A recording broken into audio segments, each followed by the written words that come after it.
গত কয়েক বছর ধরে ভালো দাম পাওয়ায় নোয়াখালীতে বেড়েছে কুল চাষ।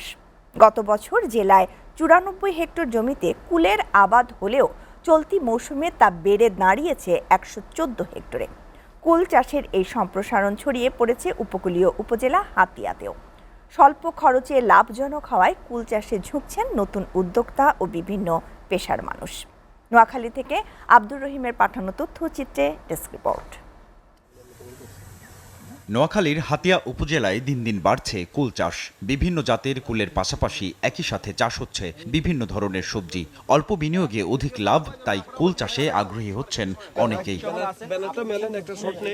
এলাকার মাটিতে উৎপাদিত বলসুন্দরী, ভারত সুন্দরী ও কাশ্মীরি জাতের কুলের চারা রোপণের মাত্র 1 বছরের মধ্যে ফল ধরে, তাই স্থানীয় চাহিদা মিটিয়ে দেশের বিভিন্ন অঞ্চলে সরবরাহ সম্ভব। এখানে খরচ হয়েছে প্রায় 1,10,000 টাকা। যা আমি কুল বিক্রি করছি 5 লাখ টাকা, প্রায় 5 লক্ষ টাকার মতো। কুল চাষ করে আমি প্রথম বছর যে লাভবান হয়েছি, দ্বিতীয় বছর এর চেয়েও বেশি।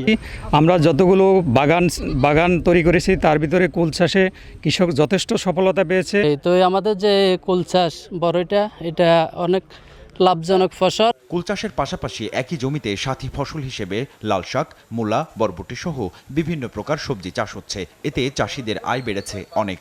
যে আমি একটা উদ্যোগ নিতে দিতে ভবিষ্যতে আমি যেন এই এক একর জমি এভাবে চাষ করতে পারি। দেশের উদ্যোক্তারা আমরা এরকম কুল চাষ করে, এরকম অন্যান্য ফল ফসল চাষ করে আমরা মোটামুটি বেশ ভালো লাভবান হইতেছি। স্থানীয় কৃষি বিভাগ বলছে, চলতি মৌসুমে হাতিয়া উপজেলায় এবার 28 হেক্টর জমিতে কুল চাষে সহায়তা দিচ্ছেন তারা। হাতিয়া একটি উপকূলীয় এলাকা, এখানে কুল চাষের জন্য খুবই উপযোগী। আমরা যতগুলো বাগান তৈরি করেছি তার ভিতরে কুল চাষে কৃষক যথেষ্ট সফলতা পেয়েছে।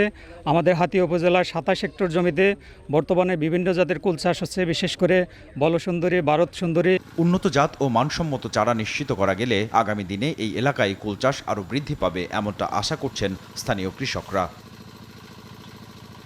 STV news desk.